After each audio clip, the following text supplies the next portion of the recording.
Samajwadi party सबका सम्मान करती है। हम हमेशा उस बात पर बोलेंगे जो जहां से समाज जुड़ता हो, जहां से मोहब्बत का पैगाम जाता हो। हम कभी भी नफरत वाले किसी इशू पे ना बोलेंगे, ना कभी बयान देंगे। ये बाबा साहब का 6 दिसंबर तो इन्होंने पहले बाबरी मस्जिद तोड़वा करके ख़त्म करा दिया। अब ये 14 दिसंबर, इसके 14 अप्रैल पर भी ये नहीं चाहते कि परमिशन हो। ये वक्फ बिल पर हमारी पार्टी और तमाम दल एकजुट हैं और इसका पुरजोर विरोध कर रहे हैं और उसके विरोध में समाजवादी पार्टी के जिला मुख्यालय पर मौजूद और सहारनपुर देहात विधानसभा से लोकप्रिय विधायक आशु मलिक जी जुट चुके हैं। सर, कैसे देखते हैं आज की जयंती के दिन? देखिए, आज बहुत ही महत्वपूर्ण दिन है हम समाजवादियों के लिए। आज पूरे प्रदेश भर में महान समाज सुधारक भारत रत्न बाबा भीमराव अंबेडकर जी की जन्म जयंती है। हम समस्त देशवासियों को इस शुभ अवसर पर हार्दिक शुभकामनाएं और बधाई देते हैं। आज समाजवादी पूरे प्रदेश और देश में इसे एक सम्मान और स्वसम्मान समारोह के रूप में मना रहे हैं। हम सबको उनके जीवन से प्रेरणा लेनी चाहिए।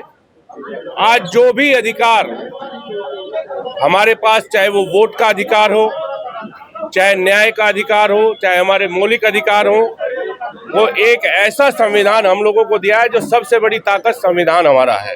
तो इस अवसर पर हम बाबा साहब को याद करते हैं, उन्हें नमन करते हैं, उनको श्रद्धा सुमन अर्पित करते हैं। 2024 के लोकसभा चुनाव में विपक्ष ने संविधान को लेकर बड़ा मुद्दा उठाया कि अगर भाजपा जो है बहुमत से आती है तो संविधान की हत्या हो जाए। ये चुनाव का मुद्दा नहीं है, ये देश के प्रत्येक नागरिक से जुड़ा हुआ उसके अधिकारों का, उसके मौलिक अधिकारों का मुद्दा है। ये चुनाव से जोड़कर इसको मत देखिए।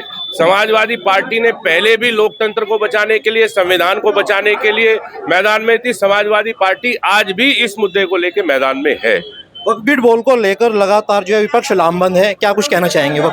देखिए, आज बाबा साहब की जन्म जयंती के अवसर पर इस तरह की अभी कोई हम उस पर नहीं बोलना चाहते। वक्फ बिल पर हमारी पार्टी और तमाम दल एकजुट हैं और इसका पुरजोर विरोध कर रहे हैं और उसके विरोध में राणा सांगा को लेकर तमाम आपने देखा होगा, आगरा की तस्वीरें भी आपने देखी होंगी। सपा सुप्रीमो अखिलेश यादव के ऊपर किस प्रकार जो है टिप्पणी की जा रही है। हम किसी भी ऐसी बात पर बोलने से बचेंगे जो समाज में दरार पैदा करती हो। समाजवादी पार्टी गैर बराबरी के खिलाफ लड़ती है। समाजवादी पार्टी सबका सम्मान करती है। हम हमेशा उस बात पर बोलेंगे जो जहां से समाज जुड़ता हो, जहां से मोहब्बत का पैगाम जाता हो। हम कभी भी नफरत वाले किसी इशू पे ना बोलेंगे, ना कभी बयान देंगे। आखिरी सवाल सर, जयंती को लेकर हमेशा परमिशन दी जाती है, इस बार जयंती को लेकर परमिशन नहीं क्यों नहीं दी? इसको लेकर तमाम सवाल खड़े हो रहे हैं। इन सवालों को आपको प्रशासन और सरकार से पूछिए। हम विपक्ष में हैं, हमसे ये सवाल आप पूछ रहे हैं। ये सरकार से आपको पूछना चाहिए कि बाबा साहब इतनी महान शख्सियत के उस पे आप परमिशन क्यों नहीं दे रहे? चलिए, बहुत बहुत शुक्रिया। देखिए, आपको याद होगा,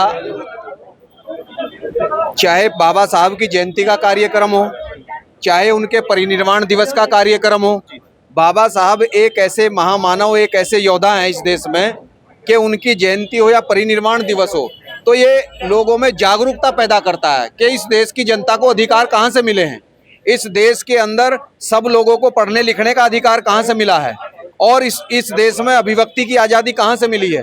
तो इस वजह से देश के लोग जागरूक न हो और ये लोग गुमराह रहे हमेशा। इसलिए ये बाबा साहब का 6 दिसंबर तो इन्होंने पहले बाबरी मस्जिद तोड़वा करके ख़त्म करा दिया। अब ये 14 दिसंबर, इसके 14 अप्रैल पर भी ये नहीं चाहते कि परमिशन हो।